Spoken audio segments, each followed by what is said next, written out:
मेरा सर कोई वाली फर्ज नहीं। मेरे 5 बच्चे ने, 4 बच्चे छड़ के मैं नातकी दे बच्चा ब्याह थी, मेरी बीवी नातकी पागल होने की वजह तू मेरा कोई वाली बात नहीं। मैंने ना कोई दवाई वास्ते मेरे को पैसा ला पट्टी है, 4 दिन तो मैं दवाई लैन आया तो दवाई मैंने नहीं लभी, 2-3 गोलियां लभी है, मैं लैके टूट चलिया था।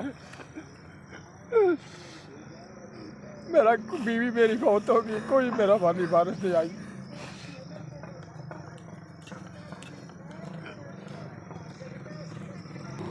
भाई तो छड़ के टुर गए, तरला किया बकवास करते जाते लै जा जित नहीं, मैं फिर लैके जी किसी का तरला कभी ला पट कभी कोई कर अपना गुजारा किसी में टुकर लभदा किसी में नहीं लभदा, चुप करके लम्बे पै रहे हैं।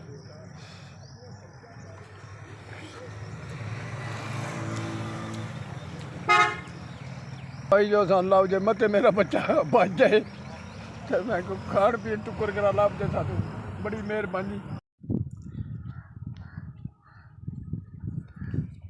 5 6 7 8 9 10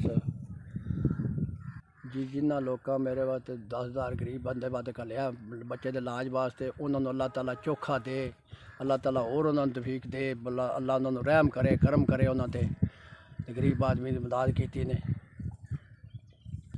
जी ये पागल हो गया तो बीवी भी इसे तो नस गई है, तो मेरी अपनी बीवी फौत हो गई। असी हूँ है मजबूर होए किसी दी लाभां पट पुट के सर मेहरबानी, तो मैं इलाज किया सर कल दवाई लैन तद्दी लभी है तद्दी को नहीं लभी, तो दूजी फिर टुना आना। बड़ी बड़ी मेहरबानी सर तुहाडी जिन्हें मेरे वास्ते पैसे दिते ने।